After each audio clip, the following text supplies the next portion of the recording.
Yo! It is I, Alex McCarthy. Let me bring the mic closer to my goddamn mouth. Welcome to Monday Night Live here on ITR Clips. As you can see, I am being flanked by the man who's watched the most wrestling matches of anybody on this goddamn planet Earth. It is SP3. How are you, brother? I don't know if I can have that distinction, but maybe this year I'm up there. Me and Uncle Dave and all the other people that do star ratings like we do here. Yes, it is me, SP3, back once again with my brother from an Irish mother, AMAC, Alex McCarthy, the face of UK sports journalism. I can't even say wrestling journalism because he does it all. He does it all, ladies and gentlemen. It's Monday Night Live. We got a new intro. We're brand new us up here looking good. All right, I like it. Hey, listen, Ollie the Wizard set us up with a new banner. We've got the new video intro. Man, we look fly. It's delightful to be here on a Monday night. It is World Cup season. So as SB3 alluded to, I'm a busy boy right now, man. England played today. Lovely little 6-2 win. USA just finished. Drew with Wales, 1-1. Off to a hot start. But, man, the next, month for me, mayhem. But this is what happened when I took this job, SB3. This is what happened, man. I'm hoping with the Daily Mail, I'm hoping that there'll be some more wrestling stuff in the new year. But it's kind of a wait and see thing, man. I'm hoping we ramp up to WrestleMania and things get cooking. But still, we managed to do the Tony Khan interview last week. It was good fun. Tony is Tony, man. Like, I'm not going to come here and aerial him.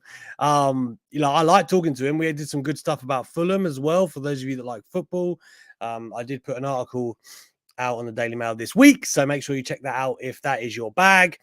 But Matt, I mean, to be fair, it's like any interview, right? It's not just Tony.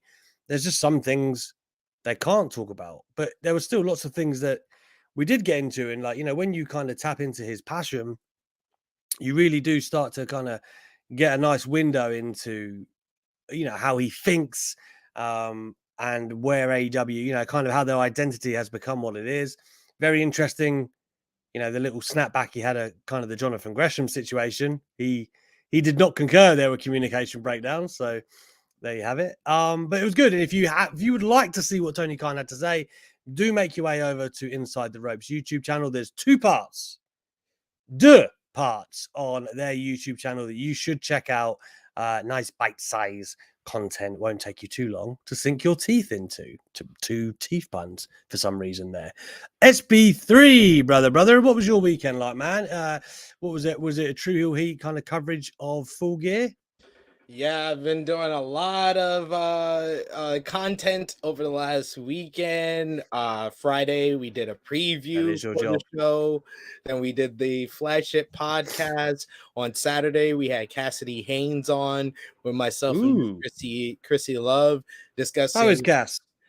He was great. He's always a lot of fun. It was strange because he wasn't in Jersey, so that was like the first thing I asked him before I asked him to be on the show. It's like, you're gonna be in Jersey because I know you love those post AEW pay-per-view parties, and I was like, they didn't do one the last pay-per-view because we know why now. But well, for those not in the know, Cassidy is like one of the most kind of well-connected AEW guys. Like he knows a lot of them personally.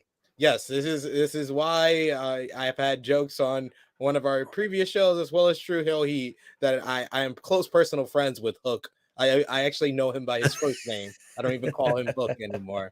By his government? By his government. He doesn't call me SP3. He calls me Sid, and I don't call him Hook. I'm not going to say his first name. Darling, can you put the light off, please? Production issues. Mrs. says no. She did hurt her toe. Ace, what's up, brother? We love to see you people in the chat. Man, Stephen Roberts is a very random comment, but sure. I'm with you. Okay. No, just that one. It's just that. Thank you. That's gonna manage someone. The new Heart Foundation. There you go. Just wait, Hey, Steven. CM. Give it like 6 months to a year. The new Heart Foundation in the middle of the ring on Monday Night Raw is going to be Bret Hart leading the way as the spokesperson with Natalia, of course, and FTR and CM Punk. The new Heart Foundation coming to Get Monday out of Night there. Raw in a Get year from now. out. Get out. I am. Funnily enough, we are going to dip into a little bit of news before SB3 hits us with the star rating chat that is going to dictate a bit of the show, right? Because Full Gear, another great show in the books. We need to dive into it. But while we're here, SB3's kind of led me into it without knowing that he did. So let's jump in. He mentioned CM Punk. So let's talk about Steve Austin. All right. Stone Cold Steve Austin is he looks great. If you haven't seen his videos on social media, he's been training. It looks like he's going to give it not another run, but he'd probably have another match at either a Saudi Arabia show. Of course, this one's too close.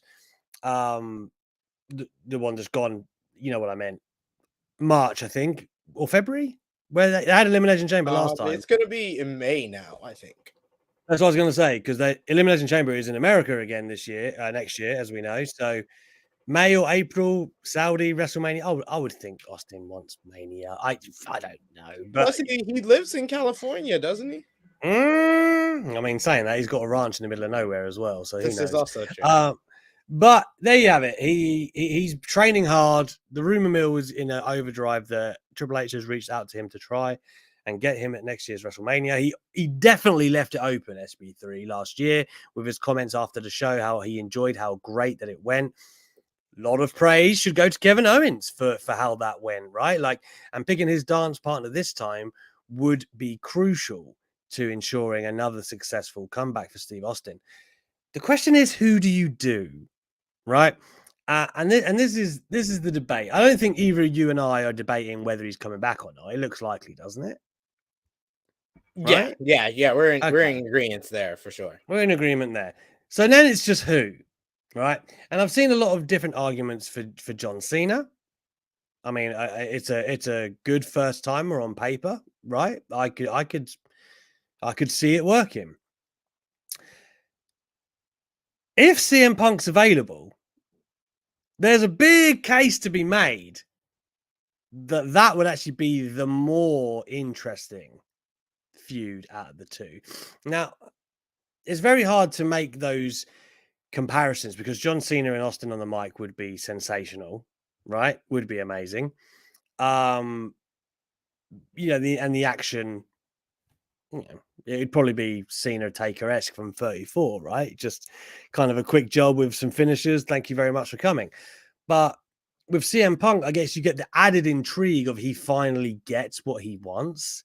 If there was a way to get CM Punk back to WWE, that would be it. Stone Cold Steve Austin, probably main event one of the nights of WrestleMania, something that Punk's always wanted, and an opponent.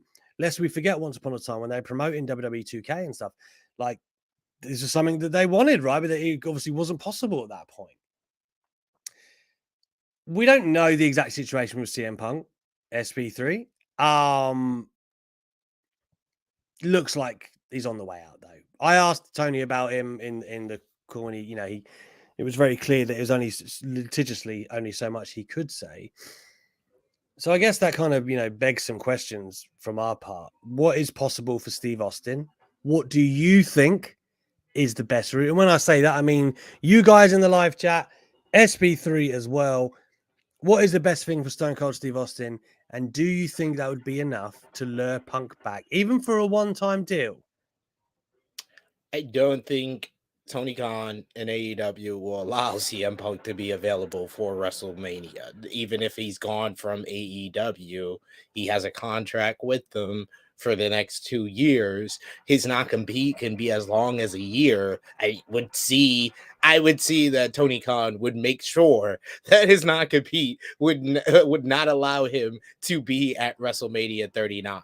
So taking that in mind, I think that I'm gonna say that I think Austin is coming back for sure, and I think the right person, I've been saying it for the last couple of days, is Bray Wyatt. Bray Wyatt is the only top star in WWE that doesn't have that kind of matchup for WrestleMania off the top of the dome. Like, you have Roman Reigns, you got The Rock. If there's not The Rock available, there's Cody Rhodes. If It's you The got Rock. it, It is The Rock. it's the Rock. It's definitely The Rock. If Cody Rhodes doesn't verse Roman Reigns, he's got Seth Rollins, the built-in story there. You could always create something with Bray Wyatt, but he doesn't have anything that just grabs you like that. And he has the type of style that's kind of like Kevin Owens, that he can do the brawl with Austin. And I think that this is the type of person that I would like to see Austin come back and actually put over. If we could do that, if we could have Austin actually come back and put someone over, and it's not just Austin coming back to do the greatest hits, then we're actually doing something here. It was great for a one-time thing, but if you do it again you and said that as again if and that again, didn't do anything it's for Kevin Owens.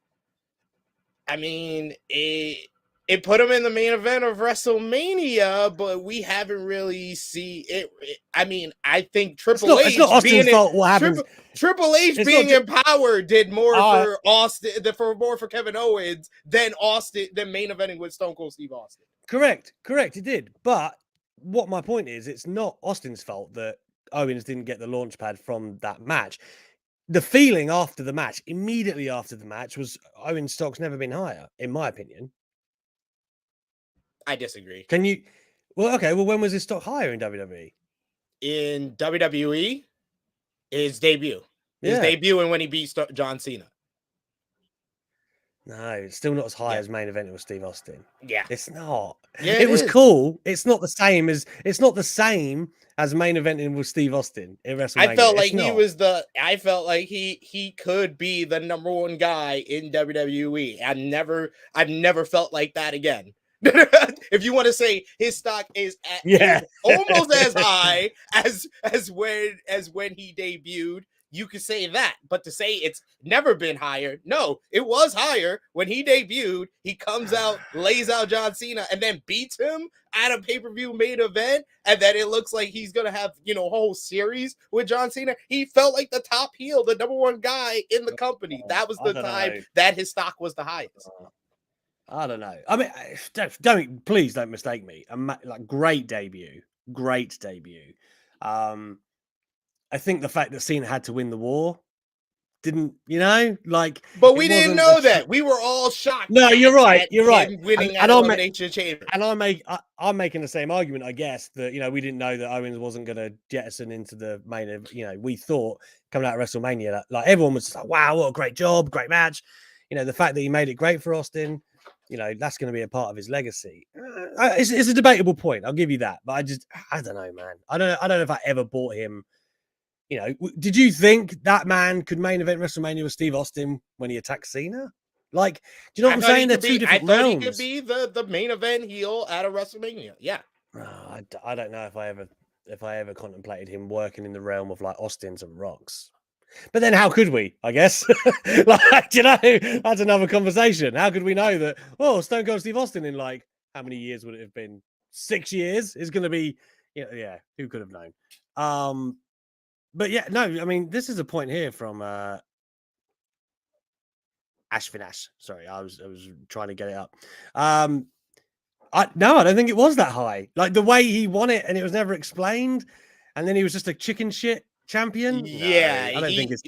There was always people higher than him. Like, during his own run, Chris Jericho got more out of his run than he did, and that was supposed to be the sidekick to his whole act.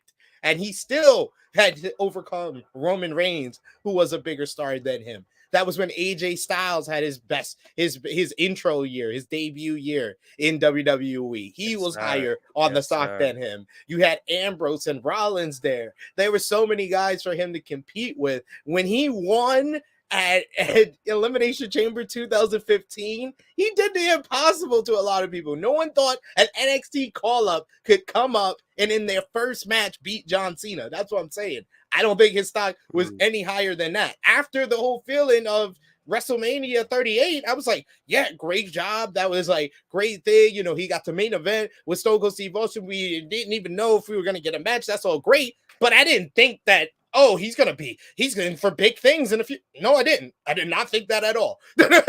And I was confirmed that the following Monday when he's feuding with Ezekiel. So I was right. Yeah, and that's why I said that's Triple H going into Power has rebounded that, and it seems like he has a nice future ahead of him. But Austin coming out of that, I thought it was a great performance, but I'm not gonna say his stock was high, was that high. It wasn't that high for me because I didn't think it was gonna result in anything.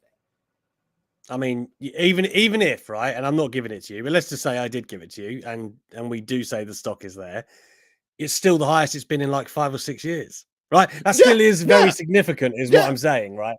And then I guess to that point, you know, CM makes a good point here, actually. I mean, do you think Stone Cold would want to work with Punk now? I mean, if it's on the table, probably. It's hard to say, right, without knowing. We don't know, do we? We don't know the ins and outs and what these people think of each other. But I think Austin's had favorable things to say of Punk in the past. Yeah, I think that, honestly, I've said this. I'll say something I said. I think I said this last week on this show. There's like 6-7 matches I want to see with CM Punk and AEW before I want to see Austin versus Punk. Before I want to see Punk versus Reigns. Before I want to see Punk versus Rollins. There's really like if it's from a wrestling perspective, from a fan perspective, from the outside looking in, if I want CM Punk in wrestling again, I want him in AEW because I'm sorry, him versus Kenny Omega, him versus MJF again, the CM Punk and FTR versus the Elite, CM Punk and Bryan Danielson versus Young Bucks. All of those are a lot more intriguing for me as a wrestling fan to watch than Austin versus Punk, when I know it's just Punk coming back to take a stunner, look at the lights, and main event of WrestleMania. That's all it's for. You got to remember, I'm not making the argument of what he should do. We're only doing this on the premises that presumably he's gone, right? It's not as if I'm going, oh, you know, he's got to pick one or the other because no, I know. You know, but at the same time, I disagree that there's 6 more matches in AEW you'd rather see than Reigns and Punk. Don't lie. There is. I named about 4 of them. I want to see those before. You'd rather all them 4 than a program between Punk and Reigns. Yeah. I'd rather see those. Man, I'd rather see those programs before. I disagree. I think there's really bad blood between Reigns and Punk. I don't know that for a fact, but just the way they talk about each other, where there's no legit reason to be like that. Like Reigns in particular seems to have something up his arse about Punk. Oh man, I'd like to see that. But you know, each to their own. I wish it could have worked out for Punk in AEW. I really do, because for all of the toxic association that he's getting now and all of this stuff. And the reports obviously don't look at him favorably, but it was a tremendous maiden year. It was a great comeback. It really was. Like, people shouldn't try and diminish that because of how it ended.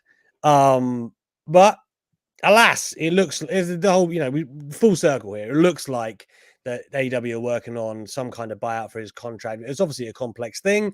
And as SB3 mentions, probably means he'll be tied up even if he is bought out and there's a non-compete, and it's a bit of a moot point anyway. But I do think, when more to your point, just to finish on Austin here, when Kevin Owens was announced and that was the rumor, how do I say this respectfully? I love Kevin Owens, right? But it's a bit like, do you remember when Trish Stratus was first going to come back and she was going to face Alexa Bliss? Everyone on Twitter was like, there are so many different matches I'd rather see than Alexa Bliss and Trish Stratus, right? And I kind of had a similar feeling. I was like, because the only thing is, right, and a bit like when Hogan came in 2002 and you never got round to Hogan and Austin.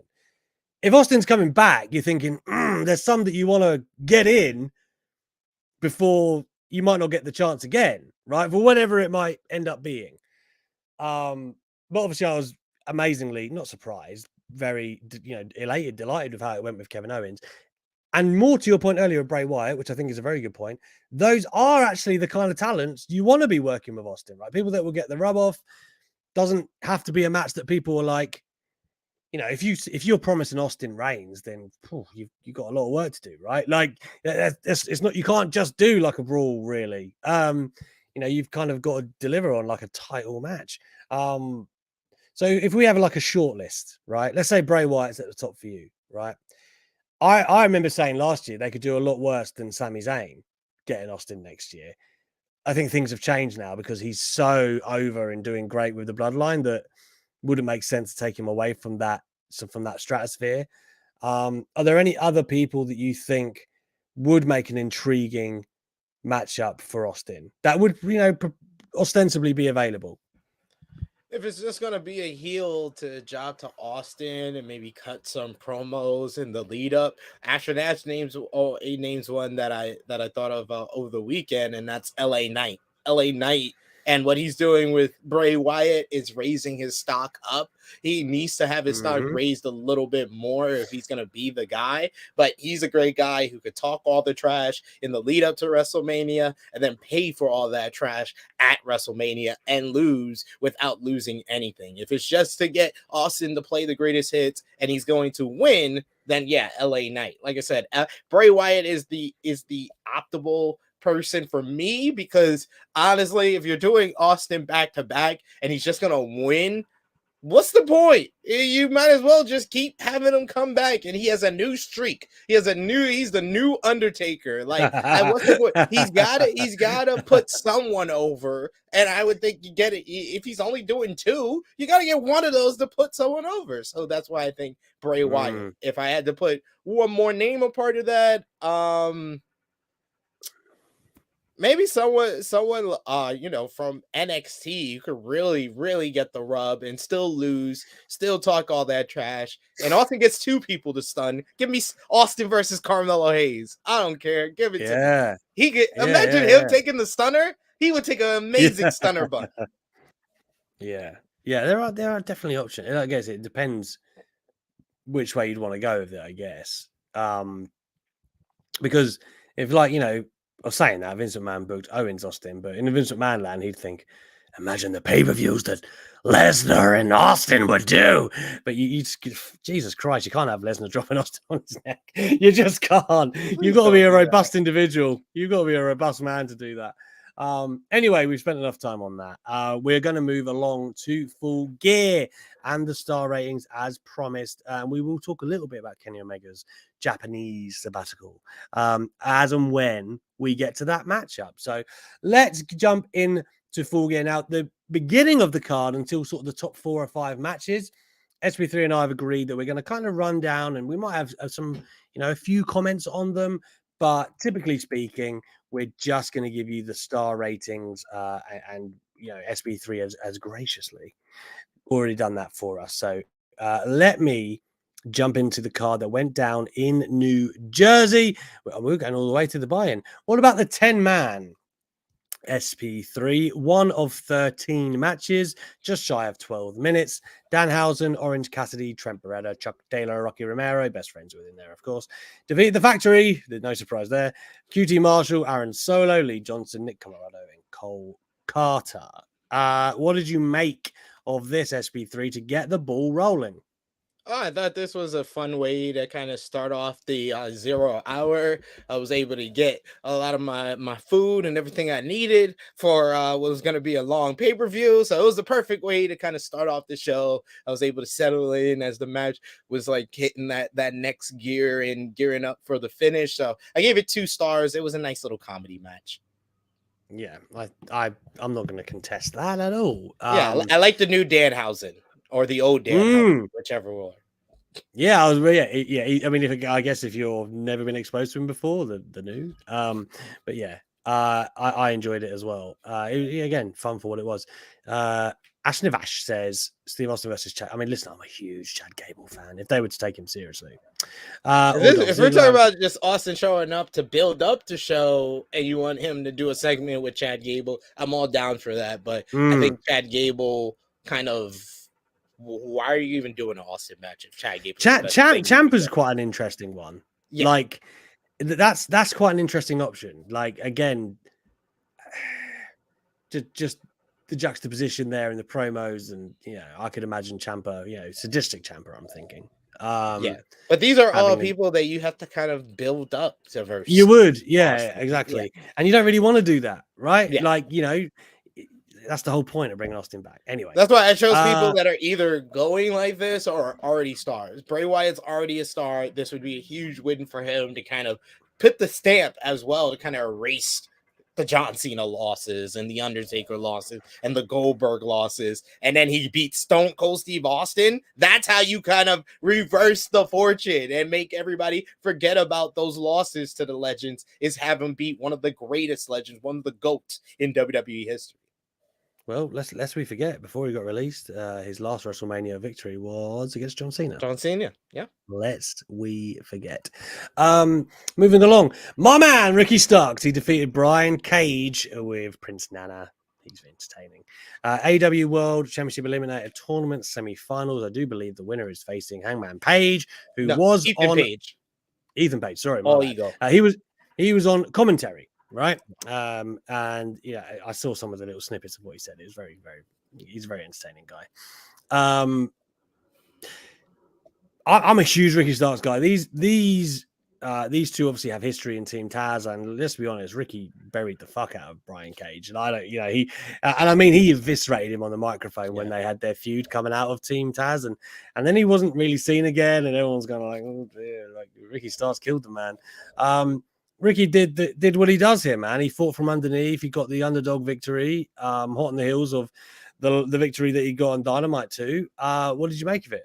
Yeah, I like the selling from Ricky here to kind of or was it Rampage? Sorry, Ricky got his victory on Rampage. Rampage. Yeah, the night prior he took the choke slam bump on the steel steps, and that's why he had the taped up ribs. So I like him getting the win, and I was surprised he got Cage up for Rochambeau with having beat up ribs, but it was impressive. So I'm liking Ricky Starks to get the victory on Wednesday and win the entire tournament. This match with Cage, I gave 3 stars. I would love to see Starks. Just get the title. I mean, I sincerely doubt he win, right? But it'd be cool. And you need a good, you need a babyface who's a good talker. If anyone's gonna get cheered against MJF at this point, they got to stand up to him on the mic, and Ricky Starks can do that. Yeah, I mean that's a whole other thing we'll get into later. It's going to be difficult to book people against MJF. Again, we're closing out the show here with the buy-in. Eddie Kingston goes just over 10 minutes with Jun Akiyama. Of course, they had the tag on Rampage, which some people seem to be underwhelmed with, from what I could tell. But I think it was just setting the table for the singles that we got here, which was much more in keeping with what people expected, given the legendary status of the Japanese foe here for Kingston. What I did enjoy was Kingston on the mic afterwards saying that buy the goddamn pay-per-view. Kingston's just such a lovable bloke that I'm super invested in everything that he's in. Admittedly, though, my knowledge of Japan is not as extensive, so maybe the DDT promotional stuff is a bit lost on me, but I was still invested from the aspect that Eddie Kingston was invested, if that makes sense, right? Like, it meant a lot to him, so vicariously it means a lot to people that support him. What did you make of it? And they smartly had Renee interview him before the match. So even if you didn't know the story, they got it across in a short amount of time with the interview. But I love this. This is exactly what I wanted. I wanted Eddie to chop the hell out of Jun Akiyama. I wanted Akiyama to throw some knees, throw the curb stomp. He was doing all of that. For a guy who's been in this industry for 3 decades, he still moves very well. They went out there and had one of those strong style King's Road suplexes, dropping him on the head, hard chops. Jun Akiyama's chest was a different color tan. By the end of the matchup, I really enjoyed this. I gave it 4 stars. Ooh, 4 stars for a buy-in. I like it. Kingston does it. 4-star buy-in. Listen, 0 I'm hour. not gonna. That's what Kingston does. You won't catch me challenging a Kingston rating. It's worth noting, man. I need you to jot down the ratings as we go. Right, we need like a list, a catalog by the time we get through, and yearly, I would say. That's true. let's move on to the main show then. Jungle Boy Jack Perry against Luchasaurus, who had turtleneck Christian Cage with him. Still cage match, just under 20 minutes. Big victory for Jungle Boy. What did you think, SB3 here? Like, I've seen, I don't want to say mixed reviews online about it, but I think for Jungle Boy, it still is a kind of, I thought the closing moments were really good. Like when, he's at the top of the cage and then you've got the, points to, he gives tribute to his dad and you get the camera shot of his mum and his sister. Again, really, really great stuff for me. Yeah, I mean, I think Jungle Boy put on a hell of a babyface performance. He fought from underneath. He was bleeding very early.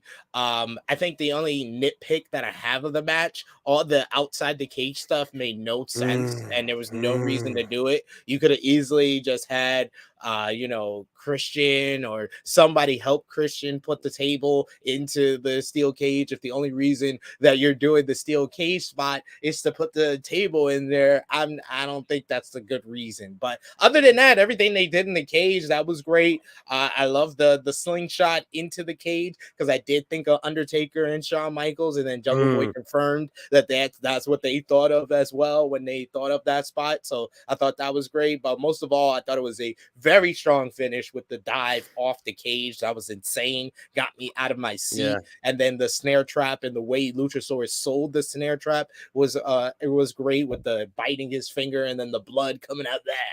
And then he just taps out. That was great. So I gave this one 4.25 stars. I think they overachieved, honestly. There you go. Death Triangle next, getting the upset victory, I think, in many eyes. We now know it's match 1 of a best of 7 series, but it was the Elite's comeback, of course, meaning Kenny Omega and the Young Bucks. They were going for the AEW World Trios Championships that they had lost after the backstage shenanigans that have kept them off TV ever since. Great entrance, by the way, for the Elite, I want to mention. Great way to Kansas, start. Carry On My Wayward Sons. I had that. Exactly. I have that song stuck in my head since Saturday night. It was very good. Now, might as well touch on this news while we're here. With the best of 7 series, a lot of people were like, January 4th seems to be missing. And now we know that Kenny Omega is planning to go and challenge Will Ospreay for the NJPW. New Japan Pro Wrestling, Jesus Christ, Championship, right? IWGP. IWGP, you know what I'm trying United to say. States Championship. I got you. You know what I'm trying to say. So he's going to go challenge for that. And it's obviously this has been in the works for a long time. These two have been going back and forth on social media. But now that Kenny Omega's back, it's the first kind of declaration of business. He cut the promo in Japanese. So goddamn fluent. I was like, he cut that promo better in Japanese than people cut promos in English. Like 90%. He did. I would say 90% of wrestlers on American television don't cut English promos as good as Kenny Omega cut a Japanese promo. I was genuinely taken aback. Like, wow, this is, no, he didn't look like he broke stride at all during the Japanese portion of that promo. SB3, talk to us about the star rating for the match. And then, listen, we're talking stars. There's going to be a lot of fucking stars when Omega and Ospreay finally lock it up. Yeah, I can't wait to break this whole star rating when we do it. But it's been a few weeks since we started doing this, and we did it. We got the first one. This one, Death Triangle versus Elite, is the first 5-star rating on Monday Night Live. We need the alarm. We need the alarm. We need the alarm going off because this had it all. We've been talking about it for weeks. You need all the categories to hit 5 stars on, and they did it. This was some of the best, unreal, just smooth, flawless in-ring work. Like some of these sequences, like Omega and Pac being in the ring together, they were just like, I felt like they were on autopilot, just how smooth and flawless their exchanges with each other were. You had the Young Bucks and the Lucha Bros giving you a clip that I'm sure Jim Cornette and his followers are pulling their hair up out of for the last 2 days with the whole spot where they did the kip ups at the same time. You had the triple tombstone spot. You had the high flying to the outside dive, the Terminator dive. You had Nick Jackson with the Hurricane Rana to the outside, to the floor. I was scared at points, but everything they tried, they hit. And they hit it on point. This was the best in-ring work that I've seen from a match probably all year. The build-up was simple, but it was kind of to the point getting into the show. You know, it was about the Elite making their return, feeling that they've been erased and replaced by the Death Triangle and coming back and trying to reclaim the titles that were basically created for them. Love the build-up of how you kind of saw that in the match as well. The crowd in Newark were on fire. If they were the loudest for this because of that, like you said, that superstar entrance with the Wayward Sons, kind of, they just look like rock stars coming out the Elite. And then Death Triangle always have great entrances. So it just felt like a big time, big fight feel, and the crowd added to that atmosphere. The stage was there because this was a pay-per-view. So you had that already. That's the biggest stage that AEW can offer. And then it was the finish. And they could have simply just put the titles back on the Elite. Just go back to what you were supposed to do. And I call for the Elite to regain the Trios titles. But I had no issues being wrong because that finish was so creative, because Phoenix basically denied the hammer weeks upon weeks upon weeks. And it was just like, how are we going to pay this off? Obviously, Phoenix is not going to ever use the hammer. And then they subverted our expectations. He uses the hammer because he knows that was the only way he was not going to lose there. He took the V trigger. He got handed the hammer. He was about to go up for the One Ring Angel and then hits him in the head. And that's the first time Rey Fenix has pinned Kenny Omega. They faced on independent wrestling. I was there live in upstate New York in 2018. They faced in AEW. They faced in AAA. He's never beaten Kenny Omega. The first time he does it is because he listened to Pac, and I loved Pac after the match saying, that was perfect. You did it. We did it. Oh, I loved it. Pac was awesome here. This had every category that we have set up for the star rating, and they hit it on a 10. I said the other week on True Hill Heat YouTube channel, I didn't have a 5-star match for AEW this year. Dave Meltzer rated Cody and Sammy's ladder match 5 stars. He rated Anarchy and the Arena 5 stars. Thought they were great matches. Gave them 4 3/4. Actually, both of those matches. Didn't think they were 5 stars. Didn't think they were perfect. This was perfect. First AEW 5-star match of 2022 for me. CM says here, you didn't expect that, Alex. It's higher than 5 stars. It's not that I don't agree or anything like that. It's just that it's the first. I was just, a bit like, wow, because we've made the criteria difficult for a reason, right? Like to get what a perfect match is, or something that hits those heights. But I'm not going to sit here and dispute that at all. Every point that SB3 just made there in terms of the story, serving, right? Like, you didn't have to be convoluted. It was simple. Everybody understood it. Everyone knew it, right? Everyone followed it. The chemistry in the ring, unbelievable. And the kind of shock finish, if you want to call it that, great. It was great. It was what I loved it. I literally don't know how to expand any more than SB3 has, because it just hit on all of those elements that we kind of savored, that were criteria of what a great wrestling match is. So yeah, man, I'm all in on that. Moving forward, we've got 8 minutes of Jade Cargill versus Nyla Rose. I mean, I think I used this terminology earlier. There's a little bit, maybe, I don't know if clunky is the right word. It wasn't like the smoothest, but then the finishing stretch I enjoyed, kind of trading finishers and then Jade coming up with a big victory. I thought this was a more fun pairing in terms of the feud than like most people probably anticipated, because you got to see a lot of Nyla at her best with character stuff. Yeah, I don't think it was like the technical masterclass that preceded it or anything. But I thought the finishing stretch was like entertaining.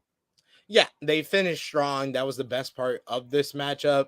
This one I gave 2 3/4 stars. I may be a little bit higher than a lot of other people, but I think Jade showed something here. She had to do a lot more selling that she usually has to do, because you had to make Nyla look good here. And I like the finishing stretch, like you said, the stealing of the finishing moves. It was basically kind of a play off of the story going into the show, when Nyla stealing the title belt and using Jade's moves. So that was simple yet effective. So I gave it 2 3/4.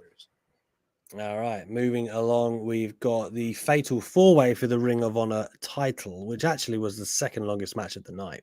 21 minutes, 30 seconds. Chris Jericho gets the victory over Danielson, Castagnoli, and Sammy Guevara. All men had their intentions, and it was Jericho in typical kind of duplicitous ways that he wins the title. Obviously, you know, and again, these multi-man matches typically is somebody finishes somebody takes advantage. But I thought it was actually done very well, and the action during it, it's almost a cheat code, right? Because anything Danielson does, I'm I'm totally on board for. But I do think Guevara, you know, you get a lot of people, and I don't know, I can't remember who we were saying this about earlier. Sometimes you get fans who don't want to give them their props because they don't like them. But he's performing at an exceptional level these past few months.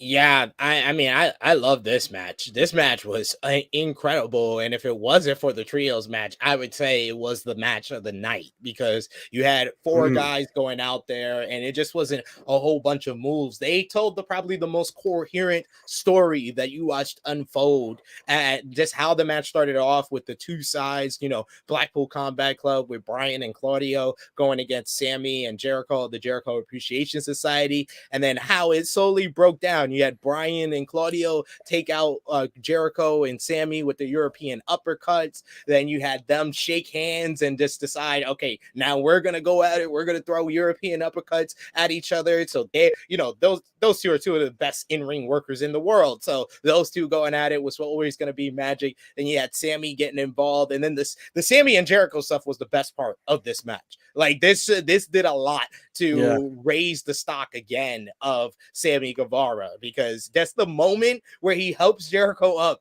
just to give him the GTH, and then the shooting star press. I was like, oh, this is great. That's a great moment that you're gonna remember. So that was awesome. And then the finish was really good with Jericho trying for the flying Judas effect as Claudio's doing the swing, and then has to get him up to do one more Judas effect the effective way. That was great. I thought it was a fantastic match. I give it 4 3/4 stars. Like I think that the only thing missing was the build-up. Like I said, I've said this in the lead up to the show. I didn't think this match needed to go down on this show. I thought the story they were telling, it would have been more effective to do like a 6-man tag with Daniel Garcia and Wheeler Yuta involved, because they were so important to the story of the Blackpool Combat Club and Jericho Appreciation Society. And then this 4-way kind of came out of nowhere, and I felt like they abandoned those stories with those two guys, but they delivered in the ring. So that's why I gave it probably as high of a score as you can if you didn't like the build-up.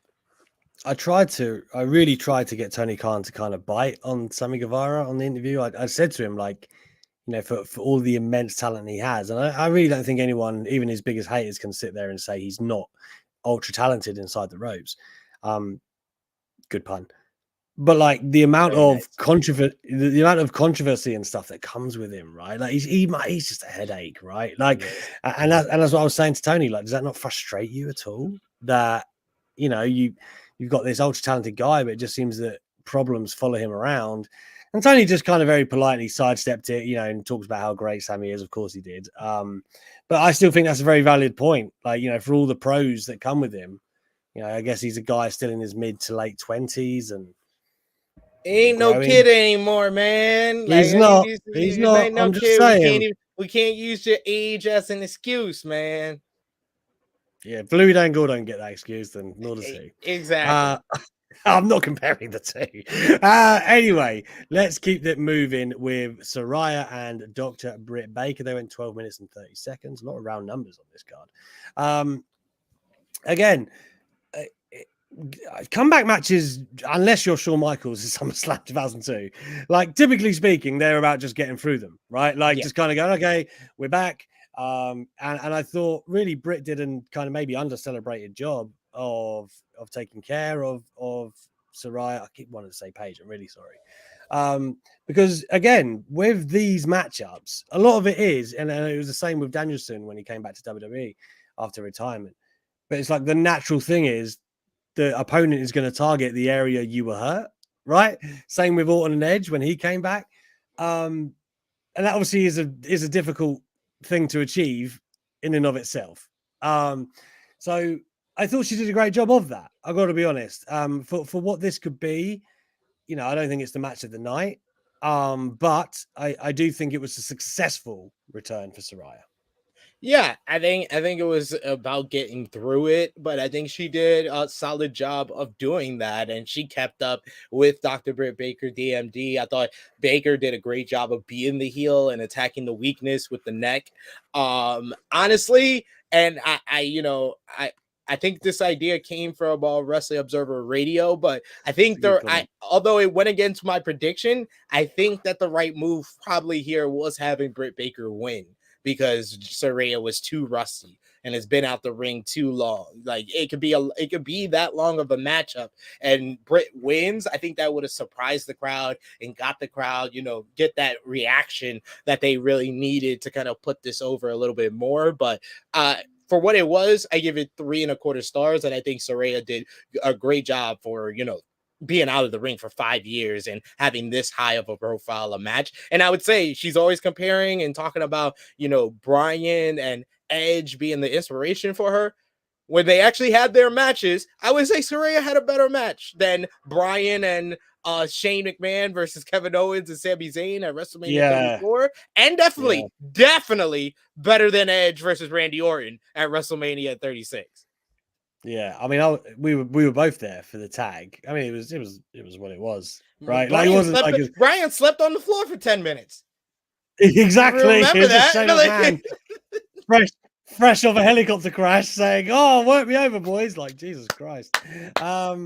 Anyway, moving. How many stars did you give it? 3.25. 3.25. Okay. Now, Samoa Joe is the winner of the Big Meaty Man Slapping Meat contest. He defeated Wardlow and Powerhouse Hobbs. Wardlow powerbombs Hobbs. He chokes out Wardlow. I think I'm telling the story correctly. That's essentially what happened anyway. Choked out Hobbs after he hit Wardlow with the TNT title. There you go. Right. So it's another one where it's a kind of par for the course with multi-men things. Not a lot of people saw this coming, right? A lot of people thought we were on the Wardlow train. Now we've got Samoa Joe as a double champion. The Samoa Joe's doing great in the business today, by the way. They're doing amazing. So we'll park it. We won't go too far where it is from here, because I'm going to assume the ultimate goal is Wardlow. But what did you make of the match itself? 3 big bad boys having a go at each other. What do you think? The Big E special, what I called that. I tagged Big E and was like, someone call him. This is the match that he probably was going to take his time and watch from Full Gear. It was big, meaty men slapping meat. I thought Wardlow was great in this matchup, just being like a Super Saiyan version of Jeff Hardy with like Whisper in the Winds and all his high-flying stuff. The guy is so talented. I thought Powerhouse Hobbs looked great as well, because he was the guy that kind of got the most offense in. I think because they knew he was taking the job. Scowl of Hobbs. He's got that on lock. Absolutely. He has that scowl of the guy you don't want to see in a dark alley. But I liked the finish. I was surprised by the result. But you have so many titles in AEW. I'm okay with somebody having 2 of them, to be honest. This works for me. But I give the match itself 3.5 stars. It was it had a lot of energy to it for 3 big guys, and they kept up the energy, kept up the action. So I was good with it. Yeah, I was entertained. And I like all 3 men, which always helps, right? Like, you don't get the surprise conclusion that you don't want. Like, when I was watching Goldberg and Drew McIntyre with my ass clenched. But there we go. Moving along, we got Sting and Darby Allin defeating Jeff Jarrett and Jay Lethal. No disqualification, tag team match. I got what I wanted out of it. Jeff Jarrett hitting Darby Allin with the guitar shot as he tried to coffin drop. What do you think? He's going, mate. It's a good shot. Can we talk about the MVP of this match, though? Do it. Satam Singh, my man out here catching Darby, coming off a 20-foot ladder. That Sting, the New Jack Sting coming out the balcony, jumping on this man. This man didn't care that Sting is 63 years old, choke slamming him harder than I've ever seen anyone choke slam a man that's 20 years old. And then finally him taking that scorpion coffin drop, that was awesome. Like Satyam Singh, he earned his check for the first time from AEW. This was better than it should have been, in my opinion. Yeah, I gave this 3.5 stars. This definitely overachieved. This was definitely entertaining. And my friend, Heel Steven, he said it best. He was in Newark, and he was like, I don't care what you say, but for a couple of minutes, he was like, Newark, New Jersey felt like the Impact Zone in Orlando, Florida. And yes, that's what the vibe I get. All the good stuff you remember from TNA, you felt it for about 10, 12 minutes while this match was going on. Jeff Jarrett, well done. Who knows what happens to him now? But he probably recedes to his backstage role. People need to stop sleeping on Double J, man. This man it's amazing. Give the man respect. He's been in AAA, AEW, WWE this year. Ric Flair's last match. Come on, Jeff Jarrett, man. Right, next up. Look, I don't want to say it, SB3, but I called it. Jamie Hayter. She took the title back to the UK. Well, she lives in America, but she is now the new AEW Women's Champion. She defeated Toni Storm in 15 minutes flat. Wow, the timings here. I spoke to Jamie actually yesterday. Congratulated her on it and stuff, and we had a good laugh about her repping the UK and all that good stuff, as if that's her main motivation. But it is really cool because I the points I made last week on the show was that I did feel the momentum was with her, with the crowd, maybe more so like 3 or 4 weeks ago. But she was the hot hand coming into it in the women's division. You would say she's got that kind of that underbelly of momentum. Very intriguing how when she won, Britt Baker's kind of going, it's Jamie's time. Are we setting the table for something down the line? But who's going to turn? Presumably Britt will. I don't know how I don't know how it's all going to go. But I'm intrigued. And the points that I made last week to SB3, I guess, still stand. You've got a lot of different ways you can go about this with Jamie Hayter now. I agreed with you at the time that probably holding off would have made sense if you want to take it into next year. But alas, I can't argue against myself. She is the hot hand. And I was happy to see it. Yeah, I think if there's any move that kind of amplifies what AEW was going for Full Gear, it was Jamie Hayter winning the AEW interim women's world championship. They needed a move that kind of said, we're listening to you fans, and this was it. This was it. She was the hot hand. She was the individual in the matchup that the Newark crowd wanted to win here. And I think that they overbooked it a touch, because they were having what turned into a great match. It was going good, and as the interferences started happening, it was getting a bigger reaction for the near falls. Toni Storm kicking out of some of the stuff like the Storm Zero and the hate breaker and stuff. It made her feel like she was female John Cena for a moment. I thought she was getting the Bianca Belair treatment and gonna win it too. I was like for a minute there, but I like the fact that they subverted my expectations again, where I thought Britt going to the turnbuckle, I was like, okay, this is where Britt is going to cost Jamie again, like she did at All Out, and that's how we're going to go to the Jamie and Britt breakup. But no, they reversed everything. She reversed it up, hit her into the exposed turnbuckle, hit the Haterade, which I love that for her finishing move name. Great. That is great. Great shout. And I really felt like this match overachieved. These two women went out there and had arguably one of the best AEW women's title matches on a pay-per-view that this company has ever had. I gave this 4 stars. Yeah, 4-star, well deserved. I'm not going to argue that one little bit. We're on the home straight. Let's talk about the Acclaimed and Swerve in Their Glory, the trilogy matchup, 90 minutes, 40 seconds. Again, we're talking about the hot hand. You can't deny that the Acclaimed are the hot hand. Scissor Me Daddy Ass is about the biggest thing in wrestling to a lot of fans, or certainly the most popular. Right decision for you? Good matchup?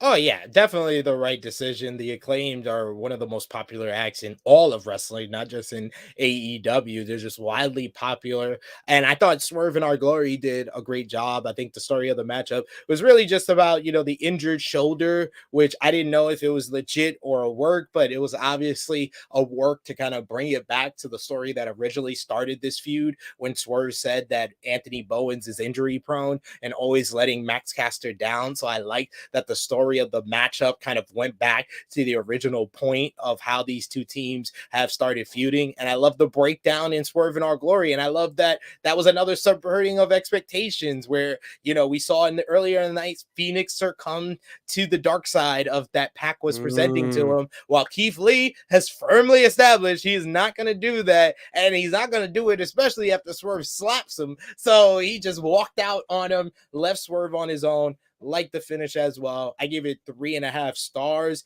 I'm really looking forward to Swerve versus Keith Lee. But overall, I just got to say, Swerve in Our Glory, the Acclaimed, and, AEW, Tony Khan as a company, they deserve a lot of credit for what they achieved with the Acclaim versus Swerve in Our Glory feud. I think it's probably the most overachieving AEW World Tag Team title feud they've ever done. I don't know if it's the greatest. I still think the Elite, Hangman Page and Kenny Omega versus the Young Bucks is probably the best program they ever done. But this is the one that overachieved because no one thought they would get this much out of this feud that they did going into All Out. But they had the big breakout match at All Out, had another good match at Grand Slam, another good match here. Swerve feels like he's on the cusp of being a top heel in the company. Keith Lee could be a top babyface at any moment, and he feels like he has a hot feud coming out of this with Swerve. And then the Acclaim, like I said, one of the most overacts in wrestling. So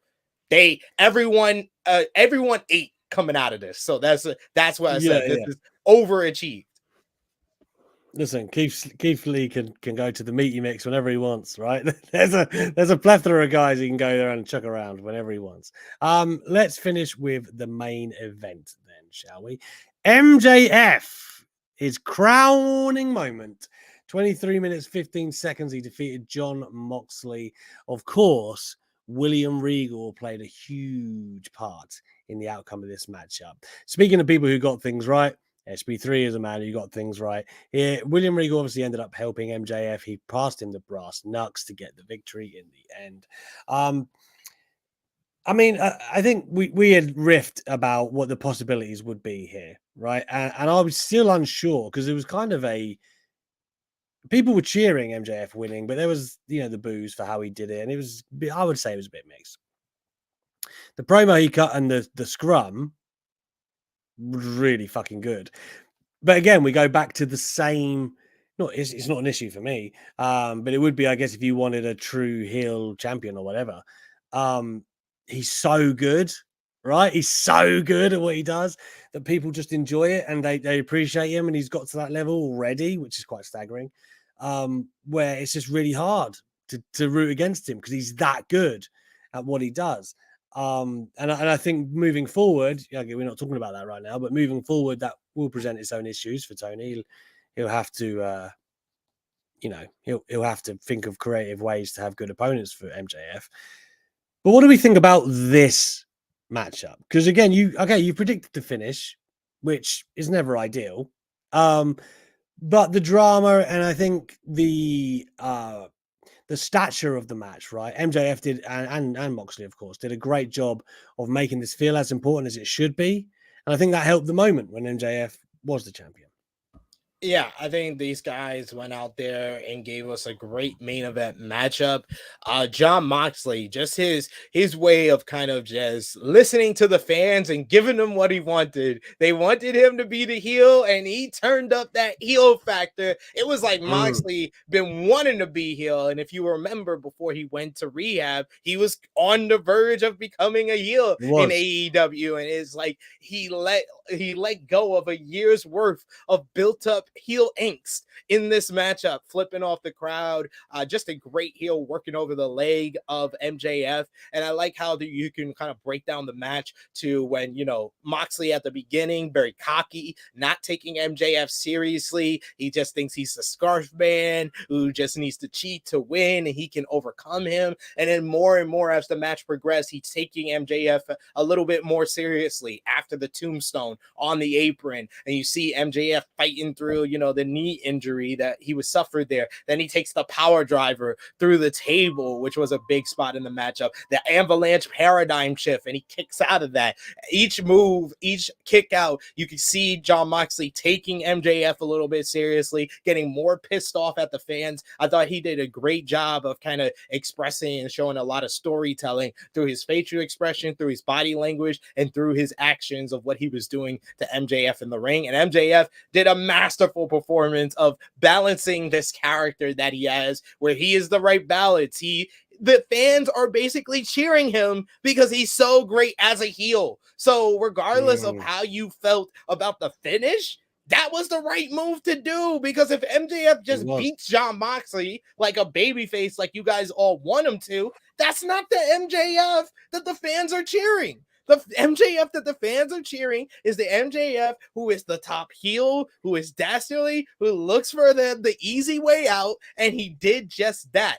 And he always kept saying, the greatest trick the devil ever did was make everyone believe he didn't exist. What if MJF was not talking about himself? He was talking about William Regal.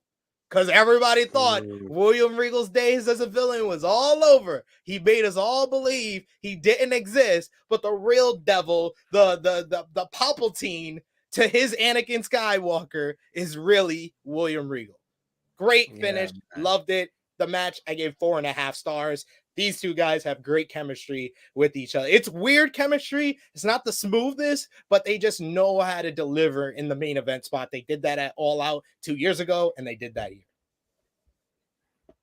Yeah, I can't disagree with any of that at all. I mean, where the Blackpool Combat Club goes from here, I mean, first of all, you drop the Blackpool part, I guess. Moxley needs a holiday, of course. Give that man a break, as CM correctly said in the chat.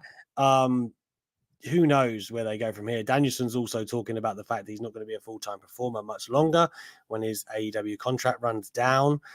He'll go part-time, right? But I don't think Wheeler Yuta's apprenticeship is over yet. So who knows? Who knows what's going to happen with that? But what we do know is that we've had our first 5-star matchup co-signed by Monday Night Live SP3. Especially. Thank you very much for joining us tonight, guys. We do appreciate it on this special Monday edition, because we're 9 o'clock now. That's where we live. So like, share, subscribe. Make sure you are up on ITR Clips notifications on SP3. Where can the fine people find you this week? You can find me over on the Twitter machine at True Heel SP3. I'll be up on the True Heel Heat YouTube channel later this week on Friday, not Thursday, because Thursday is Thanksgiving here in the States. So I will be Happy Thanksgiving. I'll be on Friday for reviewing AEW Dynamite from Wednesday, and then I'll also be True Heel Heat flagship podcast on Saturday, 11:05 a.m. Eastern Time. So join, subscribe over there. We just hit 3,000 over there. So thank you, anyone over here who migrated over there. We appreciate you. Always appreciate you on this show. So as I say, we will be back next Monday. It's 9 o'clock moving forward is kind of perfect with the World Cup anyway, if you're British or American, because it's all done by 9 o'clock. Sans incredible injury time, but it should all be good for next Monday as well. I might be doing some interviews this week. I don't actually know yet. Survivor Series, of course, War Games is on the horizon, which will give us a lot to talk about next Monday as well. And then before you know it, we'll be doing year-end awards and all sorts of malarkey. So until then, thank you very much. You know what our Twitters are. They're at the bottom of the screen, or they have been ticking along the bottom of the screen for the past couple of minutes. You can find us there for the latest news of what we're doing, interviews, all of that good stuff. We will catch you next Monday. ITR Clips, Monday Night Live. Everybody have a great week.